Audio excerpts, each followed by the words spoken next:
हरि भजन जगत सब सपना, माधव में अंधो अपना।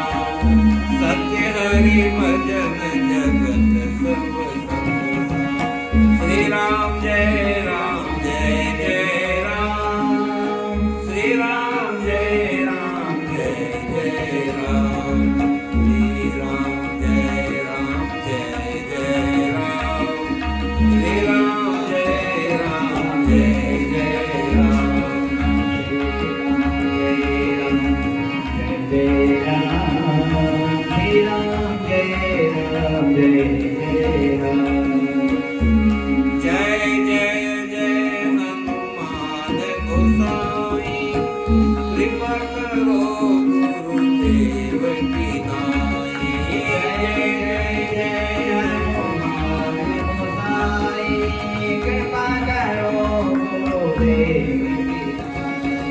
राम रसायन तुम्हारे पासा, सदा रहो रघुपति के दासा।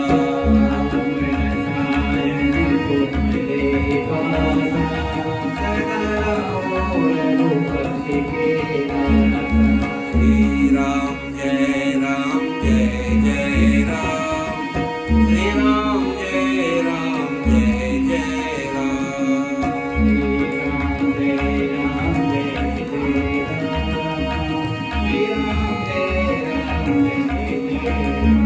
बोलो राम राम महाराज की जय। एक बार पीपाजी महाराज एक सरोवर के ऊपर स्नान करने गए और उसी समय एक ब्राह्मण आकर के रोने लगा। संतों ने पूछा, भाई क्यों रोते हो? बोले महाराज मेरा एक बैल मर गया। बोले बैल मर गया तो बैल के लिए रो रहे हो? बोले महाराज उसके बिना तो मेरी खेती अधूरी हो गई। बैल के जोड़े में से एक बैल मर जाए तो एक बैल से कैसे खेती हो? आप ऐसी कृपा करो, मेरे तो बैल की व्यवस्था करा दो। संत के पास ऐसे ऐसे लोग भी आ जाते, भजन करने वाले संतों के मेरी बैल की व्यवस्था कर दो। कि दुनिया जान चुकी थी उनको कि पीपाजी महाराज सब तरह से सक्षम है, सहयोग करने में, सहायता करने में, मदद करने में, सेवा करने में। तो ऐसे सेवा करने वाले जो प्राणी होते हैं उनके पास तो कोई भी अपनी मांग लेकर के चला जाता है। आप उसे समझा रहे थे, देखो भैया मेरे पास बैल कहाँ से आया जो आपको दूं? और इस समय जो है संयोग से मेरे पास कोई पैसा भी नहीं है, तो मैं पैसा दे दूं भाई नया बैल लिया ना जाके। ब्राह्मण तो बेचारा गिड़गिड़ा रहा है, नहीं महाराज कुछ तो कृपा करो, कुछ तो कृपा करो।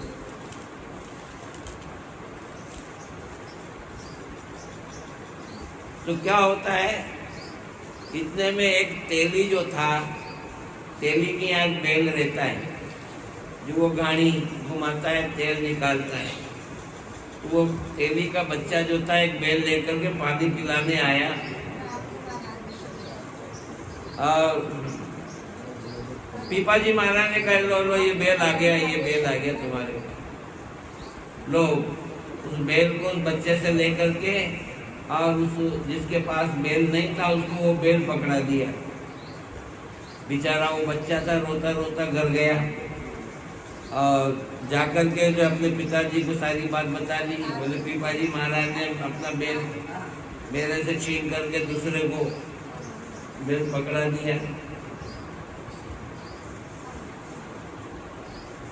और उस लड़के के पिताजी ने राजा से जाके शिकायत करी। सूर्यसेन नाम के राजा थे। महाराज पीपाजी महाराज ने जबरदस्ती मेरा बैल छीन करके मेरे बच्चे से और जिसके पास बैल नहीं था उसको बैल दे दिया। फरियाद की इस प्रकार की। राजा ने कहा तू जो है उनके पास जाकर के विनय कर। राजा बोले तू वापिस महाराज के पास जा और उनसे प्रार्थना कर, वो बहुत दयालु है, तुम्हारा सब दुख दूर कर देंगे।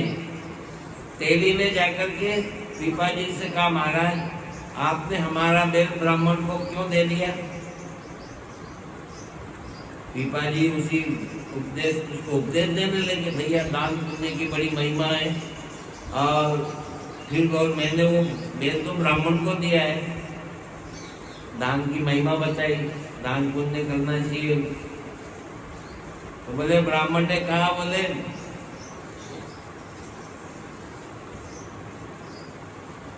ब्राह्मण बोला है कि ब्राह्मण का खाया तो व्यर्थ नहीं जाता, ब्राह्मण भागवत स्वरूप है, तुम्हें इसके लिए सोच नहीं करना चाहिए। चेली ने झुल्ला करके कहा महाराज यदि आपको दान पुण्य करना होता तो आप स्वयं अपने पैसे से बेल लाते और दान करते, दूसरे की वस्तु को छीन करके और आप दान कर रहे हो, उसका कोई फल लगता है क्या?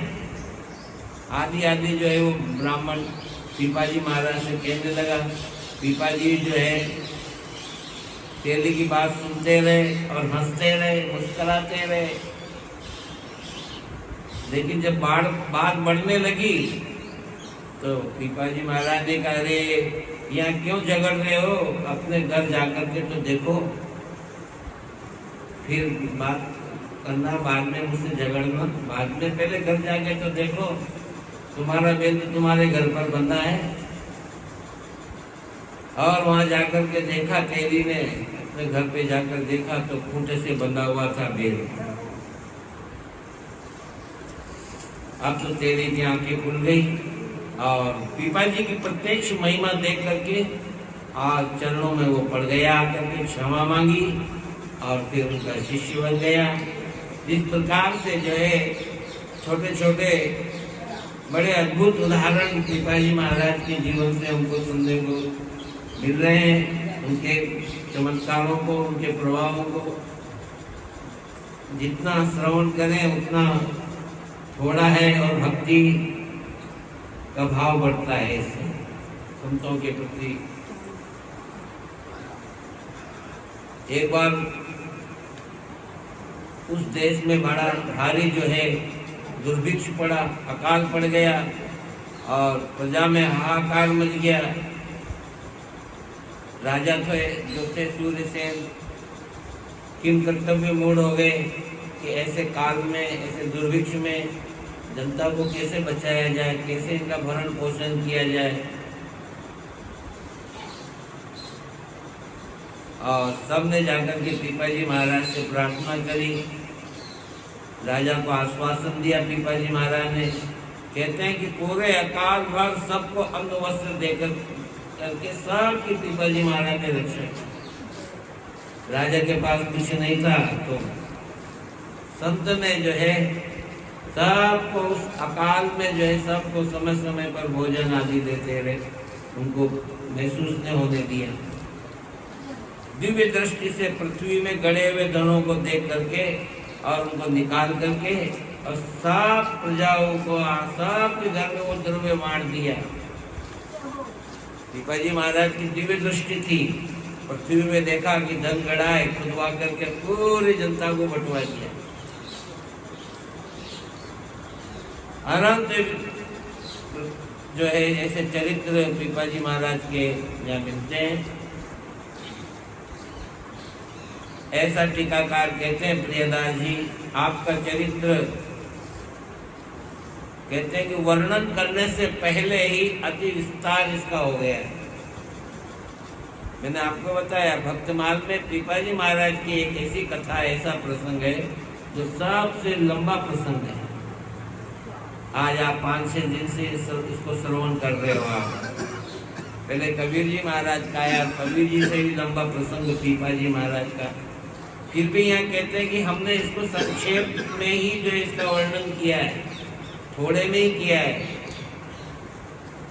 तो ऐसा संतों का पावन पवित्र चरित्र जो है बड़ा ही मनोहर होता है, बड़ा ही सुंदर होता है। और इनके चरित्र को अति प्रसिद्ध जान करके संक्षेप में ही यहाँ पर वर्णन किया है। और कहते हैं कि एक बार पीपाजी महाराज का चरित्र अगर कोई सुन ले पर भी जो है कभी वो भूलेगा नहीं, ऐसे पीपाजी महाराज के चरित्र हैं। और इस प्रकार से जो है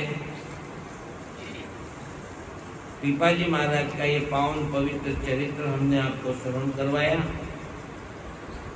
तो संतों के पावन पवित्र चरित्रों को हमेशा श्रवण करते रहो।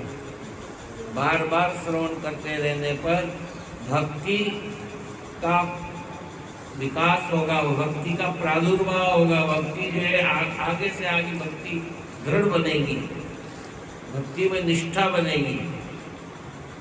क्योंकि भक्ति भक्त भगवत गुरु, भक्ति को जो है स्वीकार करने से पूर्व संत के उपदेश को स्वीकार करना और फिर उनके बताए हुए अनुसार विधिवत भगवान की भक्ति करना, ये हमारा लक्ष्य होना चाहिए।